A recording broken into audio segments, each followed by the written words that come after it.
បាទហ៊ុនអរគុណច្រើនដែលបាន comment នៅនេះហ្នឹងហើយបើយើងនិយាយទៅតកតូននឹង RAM on board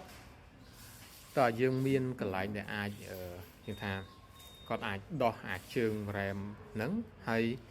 យើងដូរជាមួយនឹងអាចជើងដែលតែទំ capacity វាធំជាងមុនណាអញ្ចឹងខ្ញុំមិនទាន់ដឹងថាមានកន្លែងណាមានដូរទេតាមហាងកុំព្យូទ័រណាអូខេបើសិនបើយើងរៀនយើងមានឧបករណ៍យើងដូរឲ្យយូរហែតែសំណួរមួយសួរថាតើឧទាហរណ៍យើងដូរវាតែយើងបាន RAM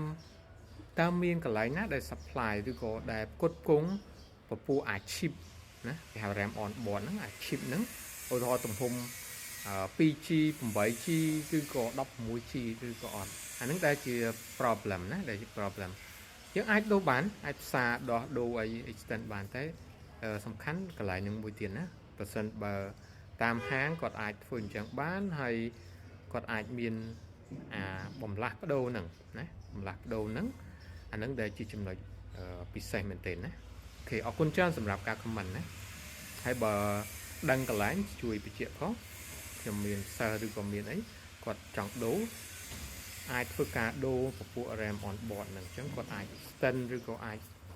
បន្ថែមណាព្រោះកុំព្យូទ័រដែលស្ដាងគឺបញ្ហានឹងច្រើនដែលចង់បន្ថែម RAM គឺបន្ថែមអត់បានណាអញ្ចឹងគាត់ពិបាកពេលខ្លះបខំចិត្តត្រូវទិញកុំព្យូទ័រផ្សេងឬអីចឹងទៅណាអូខេអរគុណច្រើន